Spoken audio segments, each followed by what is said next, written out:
Hi hello ನಮಸ್ತೆ, ನಾನು ನಿಮ್ಮ ಪ್ರೀತಿಯ ನೈನಾ ಕುಬ್ಸದ್. ಇವತ್ತು ನಮ್ಮ ದೊಡ್ಡ ಮನೆಯಲ್ಲಿ ಗಣಪತಿಯನ್ನು ಕೂರಿಸೋಕೆ ಹೋಗ್ತಾ ಇದ್ದೀವಿ. ಎಲ್ಲ ಡೆಕೋರೇಷನ್ಸ್ನ ಹಿಂದಿನ ದಿನ ಮಾಡಿ ಸೂಪರಾಗಿ ರೆಡಿ ಮಾಡಿದ್ರು. ಮಂಟಪವನ್ನು ನಮ್ಮ ಅಕ್ಕ ಭಾವ ಮತ್ತು ಅವ್ರ ಮಕ್ಕಳು ಸೇರಿಬಿಟ್ಟು ತುಂಬ ಚೆನ್ನಾಗಿ ಡೆಕೋರೇಷನ್ ಮಾಡಿದರು. ನನ್ನ ಚಿಕ್ಕ ಮಗಳು ಹೋದ ವರ್ಷ ಸಣ್ಣವಳು ಇದ್ದಿದ್ದರಿಂದ ಇದನ್ನೆಲ್ಲ ಅಷ್ಟು ಅಬ್ಸರ್ವ್ ಮಾಡಿ ನೋಡಿರಲಿಲ್ಲ.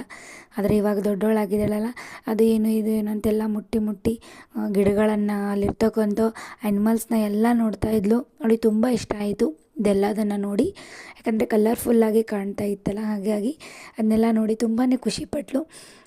ಅಲ್ಲಿರೋ ವೆಜಿಟೇಬಲ್ಸು ಮತ್ತು ತರಕಾರಿನೂ ಕೂಡ ಏನಿದು ಅಂತೆಲ್ಲ ಕೇಳ್ತಿದ್ದಾಳೆ. ಅವ್ರ ದೊಡ್ಡಪ್ಪನೆಲ್ಲ ಪ್ರಶ್ನೆ ಮೇಲೆ ಪ್ರಶ್ನೆನೇ ಕೇಳ್ತಿರ್ತಾಳೆ ಅವಳು.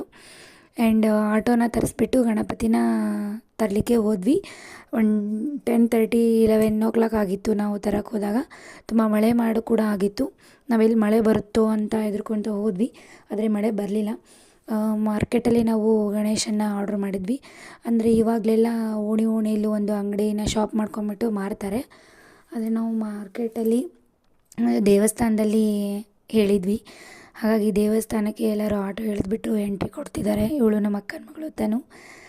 ಆ್ಯಂಡ್ ನೋಡ್ತಿರ್ಬೋದು, ಗಣೇಶನ್ನ ನಾವು ಯಾವುದು ಹೇಳಿದ್ವಲ್ಲ ಅದನ್ನು ತೊಗೊಂಬಿಟ್ಟು ದೇವರ ಮುಂದುಗಡೆ ಇಟ್ಟು ಪೂಜೆನ ಮಾಡಿ ಎಲ್ಲರೂ ಉದ್ಬತ್ತಿಯನ್ನು ಬೆಳಗಿ ಎಲ್ಲರೂ ದೇವರಿಗೆ ಅಂದರೆ ಗಣೇಶನಿಗೆ ನಮಸ್ಕಾರವನ್ನು ಮಾಡಿದ್ವಿ.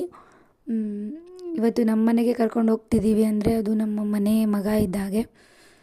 ಹಾಗಾಗಿ ಎಲ್ಲದು ಈ ವರ್ಷ ಪೂರ ಒಳ್ಳೆಯದಾಗಲಿ ನಮಗೆ ಅಂತ ಹೇಳಿಬಿಟ್ಟು ಬೇಡಿಕೊಂಡು ಗಣೇಶನ ತೊಗೊಂಡು ಹೋಗ್ತಾ ಇದ್ದೀವಿ. ದೇವರು ನಮಗೆ ಒಳ್ಳೇದು ಮಾಡಲಿ ಅಂತ ಹೇಳ್ತಾ ಇದ್ದೀನಿ. ಆ್ಯಂಡ್ ಆಟೋದಲ್ಲಿ ಕೂರಿಸ್ತಾ ಇದ್ದಾರೆ, ನೋಡ್ಬೋದು.